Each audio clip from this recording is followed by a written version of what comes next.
And this music is, by a music theoretic standpoint, it is god-awful.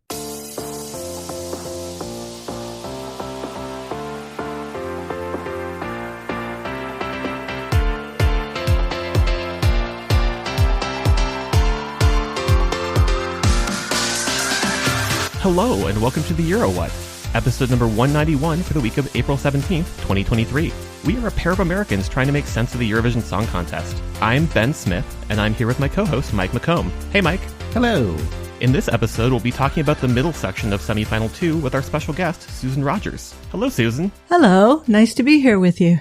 I've listened to the songs that we're going to be talking about today, and I'm eager to talk about it with you. Thank you so much for joining us on the show. In addition to being a professor at Berkeley, you are also a music producer who's worked with the likes of Prince and Bare Naked Ladies, which, as a Minnesotan, just deeply love that.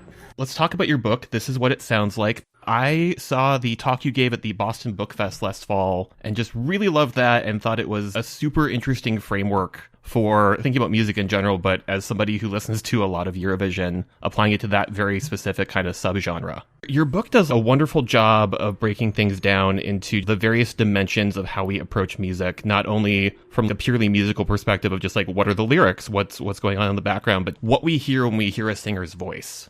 Yeah, the book is describing the listener profile. And what that means is it's kind of your palette. It refers to your unique auditory processing circuitry that is connected to your dopaminergic reward pathway and allows you as an individual to uniquely respond to a given piece of music. This listener profile is developing over the course of our lives, so it's always getting more and more refined and honed. No one else hears music exactly the way that you do, and the book is describing that. Yeah, I found the book absolutely fascinating, and I really wish I had read it before we had started this year's review series. I think it would have offered a little bit more nuanced conversation about some of the entries. But there was one line in the book in particular that caught my eye. For the musically adventurous, radical music is like catnip, and to the less intrepid, it is like a swarm of bees. And as soon as I read that, I was like, okay, that is Eurovision in a nutshell, I think. So were you familiar with Eurovision prior to this? Have you followed the contest at all?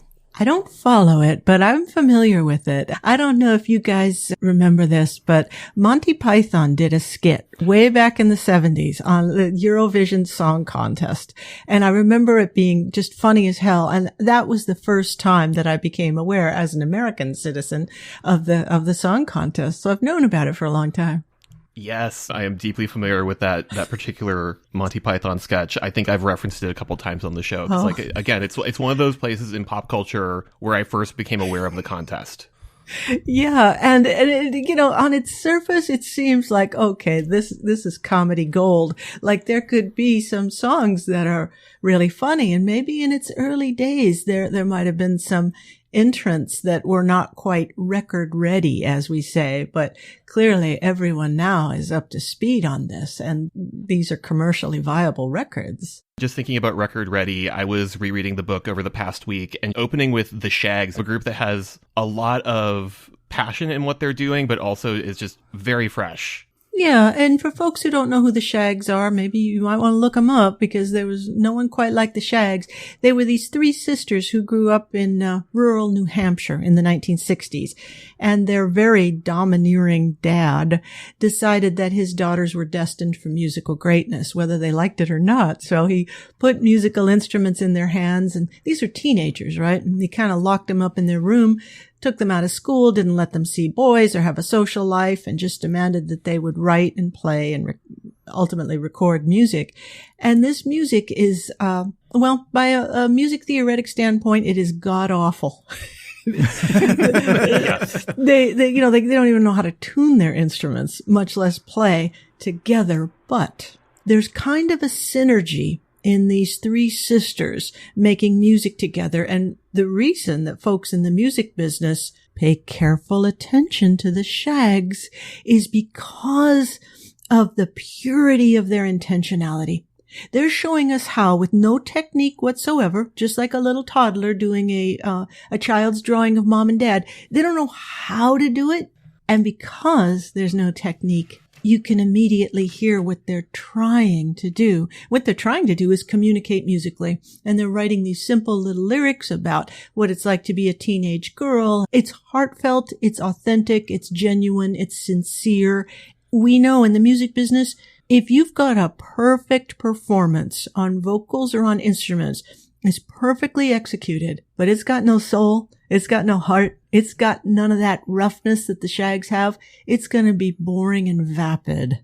So the Shags remind us of that quality that we need to hear in music if we're going to believe the performers. Absolutely. And I think that's something that comes up often in the songs that we talk about on the show. And one of the things that I really liked in the book was your mention of record pulls, of sort of like listening parties of different albums, which I guess that's kind of what we're doing today. So maybe we should dive into that.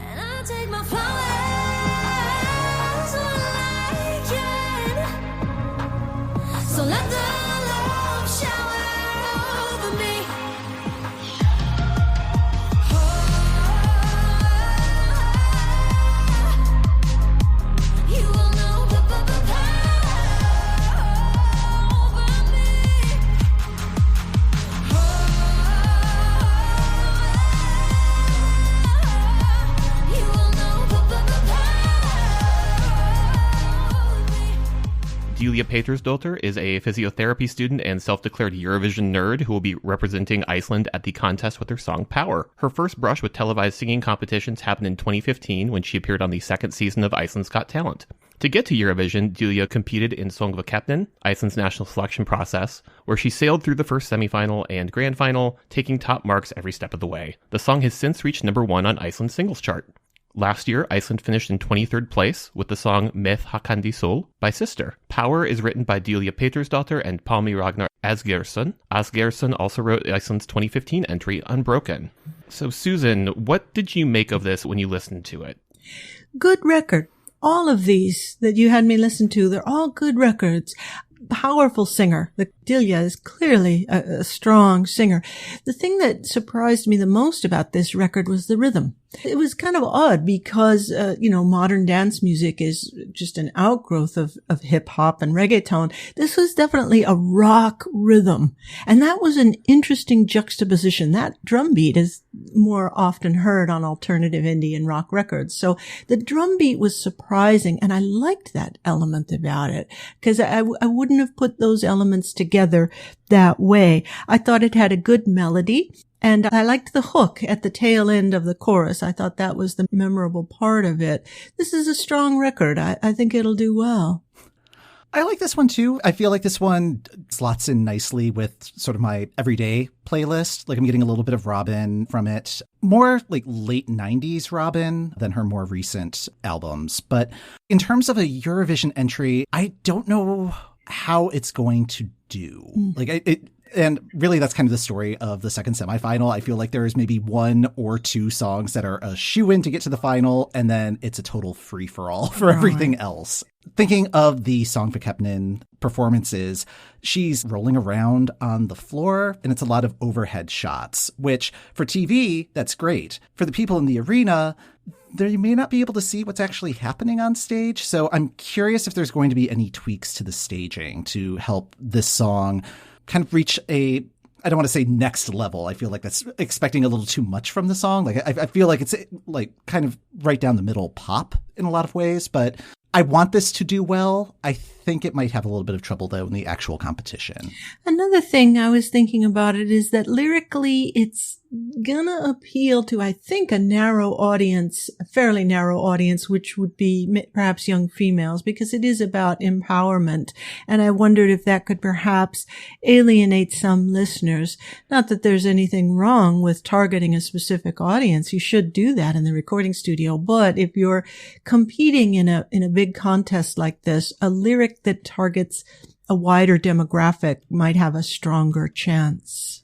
I would agree with that. And there are a lot of female empowerment type songs this year, so it could get lost in the shuffle in that realm. So, but Ben, what do you think of this one? I think Diljá is one of my favorite vocals in this contest. The live versions of this song just pop for me. She knows when to let her voice soar and when to be a little bit more controlled. The actual timbre of her voice, the rawness at the edges of it really delight me. And I'm really interested to see how that sounds in the arena. Yeah, definitely a really powerful singer. And the vibe of the song is very much a community song. It's not, all right, everyone, forget about yourselves for a moment and listen to me. It's a group, it's an us kind of song, which does well in a broad setting. Yeah, and Mike, I like your touch point of Robin because lyrically this feels very call your girlfriend to me. Letting someone down graciously, lyrically, so like that touch point like really resonates with me as well. Do you guys think it could win? I'm not sure it could win. I can see this one getting to the final. I find it very funny that Diljá calls herself a Eurovision nerd because I feel like Iceland is a country of Eurovision nerds. I think somewhere around like 90% of the population watches the show. But on the other hand, I feel like Iceland has qualified with worse and not qualified with better. So it could just be the mood of the night and just sort of how this sticks out or doesn't stick out as they're playing a recap of everything from the night. Yeah, and the overall tendency in the judging panel and in the audience to be liberal or conservative. This is kind of right there in the middle. What really struck me was that drum groove. I really didn't expect that. And so I thought that was a little bit on the more innovative side for essentially a conservative track. But I'd like to see this one do well. Yeah. And if it does make it to the final, I feel like the producers have a lot of, like this could really be placed anywhere in the lineup. Feels like it's a good mode of transition between two tracks that might otherwise be really different from one another, which has very high potential in this year's contest. There's a little bit of everything this year. Well, you know what they say. Lost souls make sure no one loses the way. Can't stand seeing others in pain. Oh, I am both. Now I got too much on my plate, and I save all the others, 'cause for me it's too. Greece internally selected 16-year-old singer-songwriter Victor Vernicos and his song What They Say. Victor is the youngest entrant in this year's competition and the youngest ever to represent Greece. He started playing piano at age 4, started writing songs at age 11, and began producing in 2021. Greece's selection hit a bit of controversy when one of the other contestants filed a lawsuit against the delegation for possible fishy results in tabulating the points of the professional and public focus group juries. The courts declined the lawsuit, but it did cause a delay in Greece's rollout of the entry. Victor wrote and produced What They Say and wrote the song when he was 14. Last year's Greek entry, Die Together by Amanda Tenfjord, finished in 8th place. Oh, wow. You just zinged an arrow to my heart with that 14. I just love young people. And so this makes me like the record even more. Really very, very good and very competent. For a teenager, exceptional. The vocal is treated in a very intimate way. And what the message is I want you to listen to my lyrics. I want you to pay attention to me. That's all very, very nice. The rhythm, 4 on the floor, that kick drum, when it does play, is very, very joyous, but the song isn't treated in a joyous way. So there was a little bit of a contradiction there between kind of the melody and the harmony and the dance vibe that was going on with that 4 on the floor. So I was a little bit curious about that. I thought maybe that diluted the overall message a little bit. Another thing that could work against Victor is that the song had a lot of changes in the arrangement, which made it difficult to memorize. It went through a lot of changes, which are, these are all great when we're talking about a singer-songwriter or we're doing prog rock. But if you want something that is memorable and is going to work on the pop charts, it maybe was a little bit too convoluted in its arrangements to maybe earn the top prize. It could have been distilled and condensed into a simpler form. I think that would have worked in its favor. Now, all those changes do keep grabbing our attention, but it makes it harder to memorize. I really like that note about how the vocals are treated because it does really kind of pull you in close. I have a couple other friends who are starting to go through the list of this year's contestants, and one of them messaged me on Facebook like right away of really not liking Greece and finding it a little bit whiny, just overall lyrically tone-wise, and it helped me understand why I'm resonating with it. Lyrically and production-wise, this is making me think of, especially given that he's 16 and writing about heartbreak, is that it reminds me of Olivia Rodrigo. That sort of driver's license / good for you place of just being very young and having your heart broken for the first time. But he can't hide the fact that he's a very competent musician and that he's got a lot of music theory knowledge and he knows what he's doing. So he's lost the naivete that Olivia Rodrigo's music had. And she used an awful lot of repetition in her lyrics and in driver's license that Victor's not using here. Agreed. I really liked how when the song is sort of about to open up into that big group chorus towards the end, there's like some really lovely, I think it's guitar work with it just sort of like, it gets much strummier. I like the way that the underlying instrumentation changes because it does sort of, as someone who listens to these songs a lot, I pick up new details each time. One area that I do kind of wonder with this song is I don't have a mental idea of how they're going to stage this, which is not necessarily a bad thing. I think Greece, especially in the last couple of years, has done some very interesting things with their staging and created some really interesting images. But also, I just don't know what they're going to do with this and what this will look like coming between Iceland and Poland. Mike, what are your thoughts? Yeah, so I liked this song when I first heard it, and I find it more and more annoying with each listen.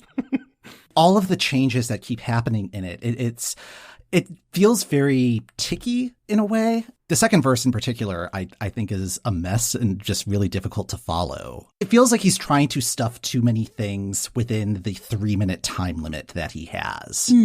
He is extremely talented, extremely gifted musician and songwriter, but I think he's just trying to show everything that he can do within such a short amount of time. I think it would be stronger if he did take out some of those elements, and it would still be a solid song. This feels like a very adult song, or something that is drawing on a lot of experience that either he's had a very challenging life as a 16-year-old, or there's not full sincerity behind it, or it feels a little bit imagined in a way. And this has happened before. Like a couple of years ago, there was a singer from Malta, Destiny, who had a song that felt like it was written for somebody who was maybe 15 years older than her. I think she was 18 at the time, like very young. And she could sing the song great, perform it incredibly well, but there was still this mismatch between the story that she was trying to tell and what the expected experience of an 18-year-old would be. It didn't feel earned, I guess is the best way to say it. But yeah, and I'm also curious about how this one will be staged. I'm hoping that there are dancers on the stage, or it's not just him on stage, because I think that's going to kind of further highlight the mismatch that I'm finding with the song. That's good analysis. I liked the section with the acoustic guitar, and then there was kind of a snarly background going on, which was really nice. And there are good ideas in there, but I think some of those ideas could have been pared down. If I had been a producer working with him, I definitely would have started by stripping the whole thing down to acoustic guitar and vocal, and then building it up from there. And I don't know that I would have gone with that 4 on the floor kick drum. The incongruence between the joyful elements and the heartbreak elements diluted both. We didn't get quite enough joy from it, and we didn't get quite enough pain from it. So I thought it could use more congruence overall. High and you're low, messing with my mind. No, it's not how it goes, so let me spell it out. No, I'm better solo. I never let me down, diddy down. Now I'm gonna show you what it is you're missing out. No, I'm better solo. I never let me down, diddy down. Now I'm gonna show you how I be getting down for love. Next up is Poland. Blanka Stajkov is a model, DJ, singer, and songwriter. In 2021, Blanka appeared in the casting rounds for season 10 of Poland's Next Top Model, but missed the cut to be part of the main cast. Her first single came out while she was on the show, and her second single, Solo, was released in fall 2022.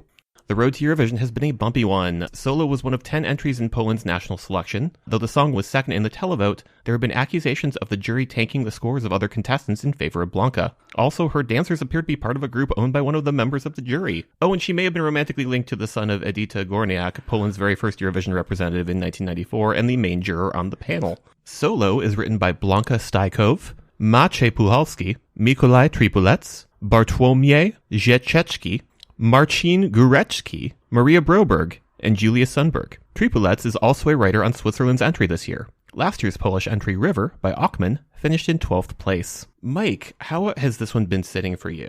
Oh, I just love all of the drama that has come out of this selection. Because when we first talked about this song, it was literally 30 minutes after the competition had wrapped. So we didn't get to know any of this behind the scenes drama until well after the episode went out. This song, I don't find anything challenging about it, but it falls into kind of the preconceptions of what Eurovision is. So I fully expect this thing to qualify. It is exactly what is on the tin. It kind of reminded me of Paris Hilton's single from, was that like the mid-aughts? And Yes. yeah, like right before we started recording, it's like, oh, I should actually dig that one up and listen to Stars Are Blind.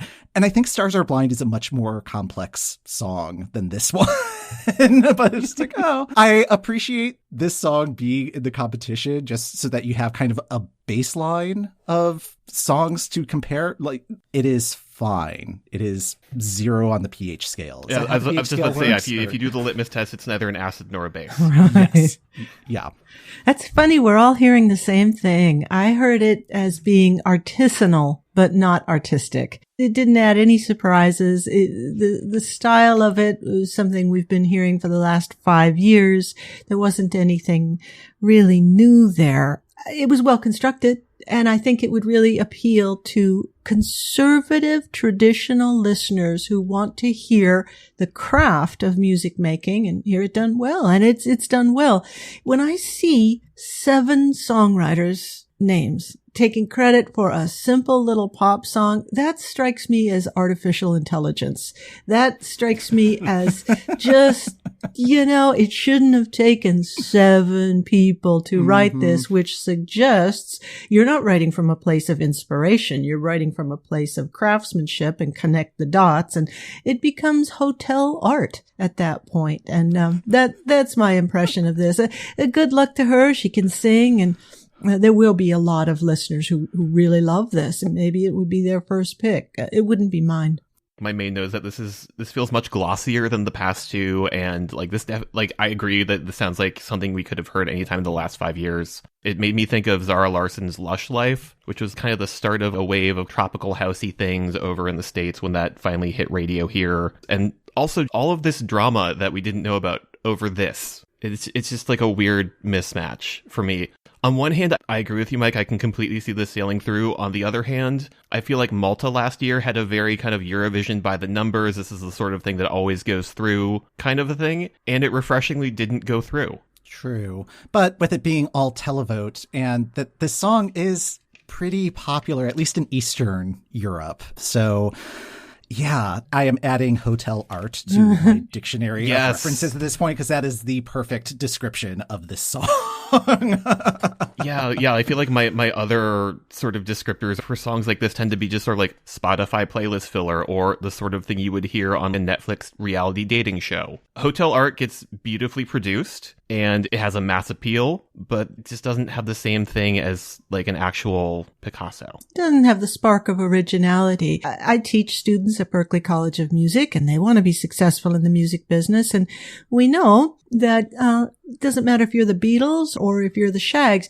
We start with craft, and we have to learn our craft, and we have to imitate others. And then if we've learned our craft really well, original thinking, art can emerge. And if you are going to be an innovative artist who has a long musical career, get your craft down. It's okay to do work that's a bit formulaic and imitative early in your career. Everyone does that. This piece of work struck me as being similar to what some of our top Berklee students do. They're still honing their craft, but I didn't hear as much originality as what I heard on Diljá and Victor's record.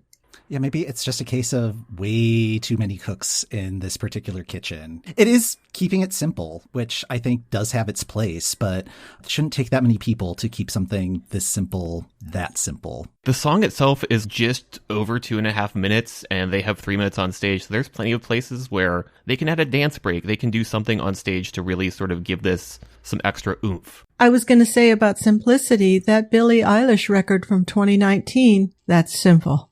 But it's simple and elegant. It had a strong melodic hook. I'm thinking of Bad Guy, and it had interesting lyrics. It had innovation. So simplicity does not preclude originality.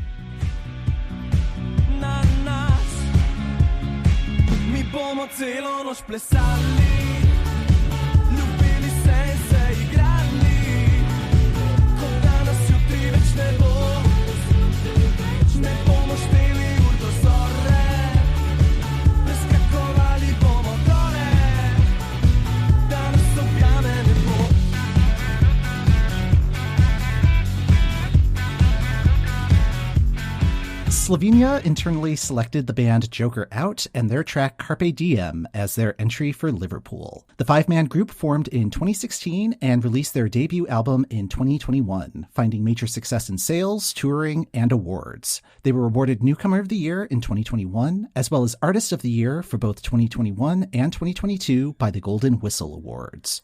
Carpe Diem is written by Bojan Svetakanin, Jan Peta, Yuri Masek, Chris Gushtin, Nace Jordan, and Zarko Pak. Slovenia sent the band LPS to Turin last year, which unfortunately finished last in the first semifinal. Slovenia last reached the grand final in 2019. So Ben, what do you think of Carpe Diem? This is another one like Diljá's song where I love the live version more than the recorded version. There's just a little bit of looseness that they add when they're playing this live that makes this one click for me. It feels like a very smart choice for Slovenia. They had a very long-running selection process that they used, and when LPS finished last in their semifinal, I can see why they would turn around and go, hello, biggest band in Slovenia, would you like to be our Eurovision entry? Because like when I see this, like there is a lot of great energy to their performance. There is something very kind of Måneskin about what they're doing. So I see why Slovenia also was like, okay, Måneskin did very well. We should try and tap into that same energy because, again, that resonates with a lot of people. We've talked about there being a bunch of bands in the mix this year, but I feel like they have the energy to stand out from the crowd if they make it to the grand final. I thought it was a good track. I thought it had a good chorus. One thing that I noticed that I would like to hear improved is if I had been working with this band in the studio, I would have tried it in a higher key. I thought the key was a little too comfortable for the singer's voice, and I wanted to hear more intensity. So I would have pushed him up there to get him to work harder on those vocals. He can clearly sing. He did a great job. So I would have made it harder for him and made him work harder for our attention.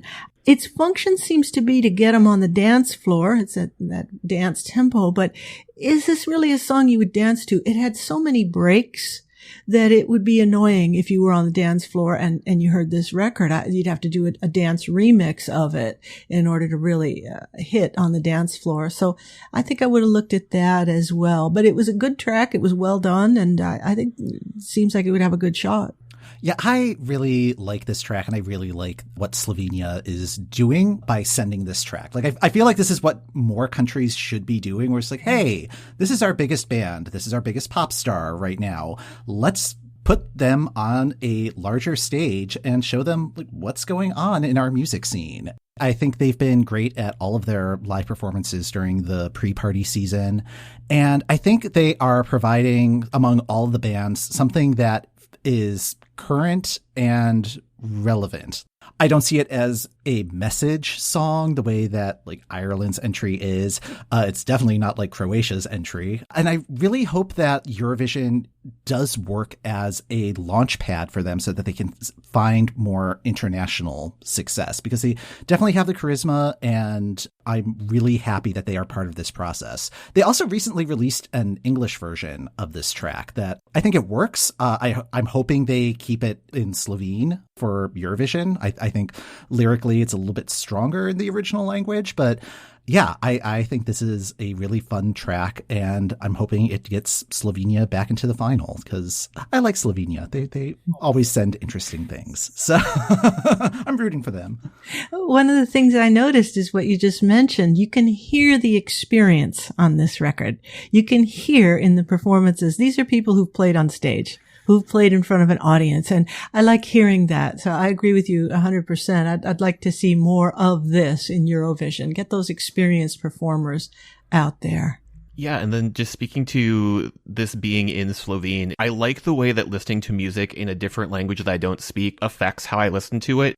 Because I'm not trying to figure out the words, I feel like I just sort of experience the song purely on its own musical terms. It almost becomes another texture in the mix. When I look at the other songs I'm really enjoying this year, they're often the ones that are not in English, like what Finland is doing and what Croatia is doing. There was a section in This Is What It Sounds Like where it was talking about the sort of lyrical, well, it was more about the flow of the words rather than what the actual words are saying. I think that is one of the appealing aspects of Eurovision, where it's like, oh, okay, I don't understand what this person is saying, but I can feel what they're trying to communicate because of the ebb and flow of the tones and the notes that they're choosing to convey their message in. Yes, I agree with both you guys. We can get so much satisfaction and really musical excitement listening to a record that's being sung in a language we don't speak because we don't necessarily have to get the information. We're picking up on a lot when we're just listening to the intonation, the style of the vocal delivery is telling us a lot about what's going on with the singer. Now that you mention it, after listening to this record, I didn't even cross my mind that it wasn't in English. I felt like I got it. I felt like I understand what they're saying. And you just reminded me here, like, yeah, I don't understand a word they said, but I understood the record.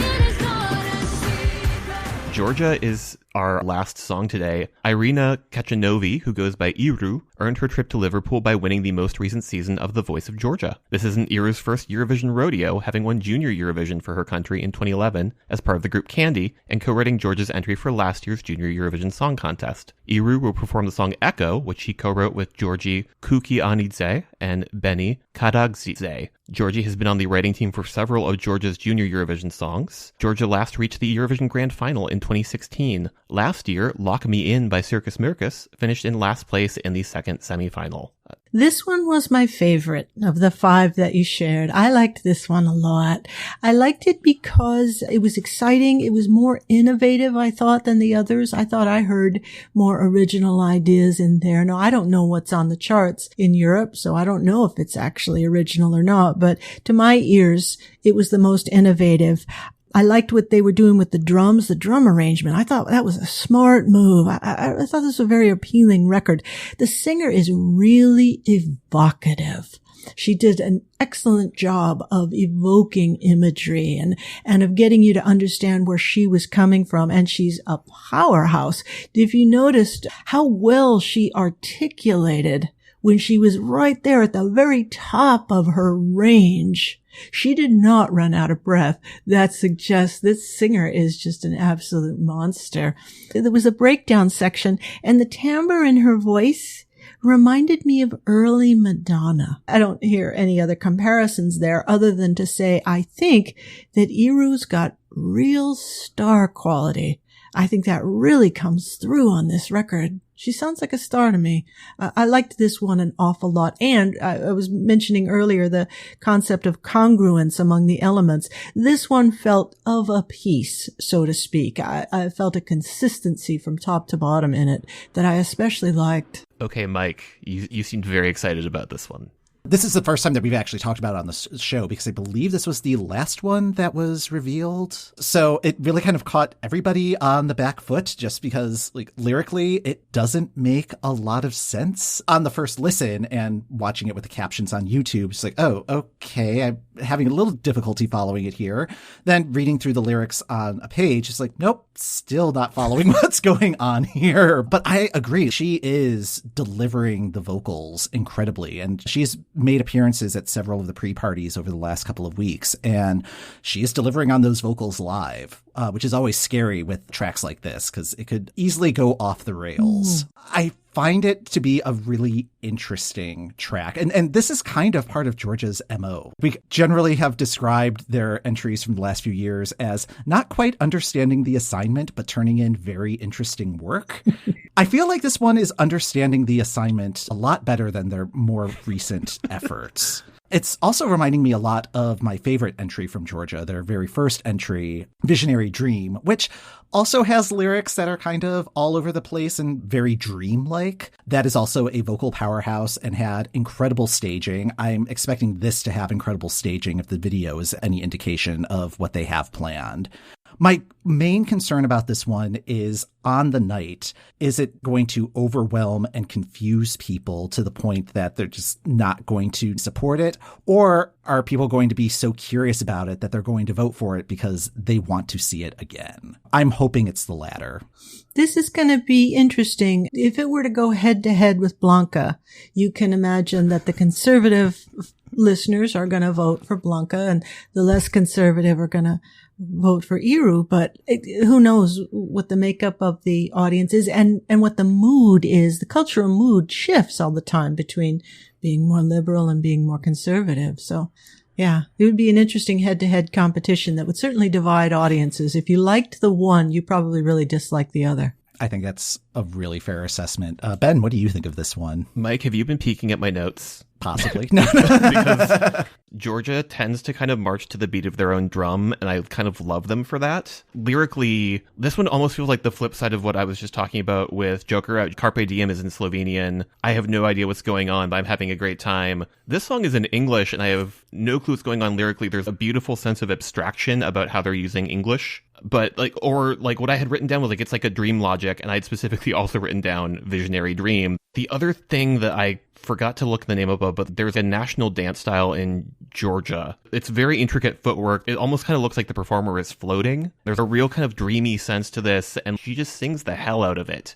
I'm very intrigued to see what they bring on the night, just because, again, the visuals of the video are very evocative, but also have some of that similar abstraction. So I think there's some really excellent staging potential with this. We were talking about the listener profile, and this one is a closer match to mine than those other entrants. But I'd like to ask you guys, of these 5 songs, which one would you pick as your top? It would be between Slovenia and Georgia, and I'm kind of surprised about that in a way where I feel like before this conversation, Georgia wouldn't necessarily be at the top, or in my mind, it would not have jumped to the top. But yeah, just kind of thinking about it more in terms of what we've been discussing just in this conversation. It's like, oh, it is doing a lot of things that I really enjoy, even though it is bracing the first time that you listen to it.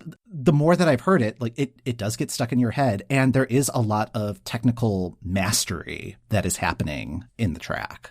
Iceland has really resonated with me, and I think it just pulls in a lot of things I like listening to musically. There's almost like a touch of gospel in Diljá's vocals and how she really propels herself, but then also mixing that with electronic beats over the chorus. It's like a weird mashup of multiple styles of music I like at once. Well, Susan, thank you so much for joining us for this conversation. This was just so enlightening, and I really feel like I've picked up new ways of listening to these songs that I'll be able to take forward as we continue with this podcast. Thank you. This was so much fun, and I hope that your favorite wins. I'd love to do it again sometime, but thank you very, very much for inviting me this time. I really appreciate it. Awesome. Thank you. Is there anything else that you would like to shout out or plug? If you're a music listener who wants to develop a stronger language, shall we say, for describing your own taste in music, then you might enjoy the book that I've written. It's called This Is What It Sounds Like, What the Music You Love Says About You. And after you read that book, you should be better equipped to say why you like what you like. It's written from the perspective of a record producer, which I was for a long time, and also a music perception and cognition researcher, which is what I am now. So I think you might like it. Well, that's going to do it for this episode of The Euro What. Thanks for listening. The Euro What podcast is hosted by Ben Smith, that's me, and Mike McComb. That's me. You can find show notes, our socials, and all the info you need about Eurovision 2023 on our website at eurowhat.com.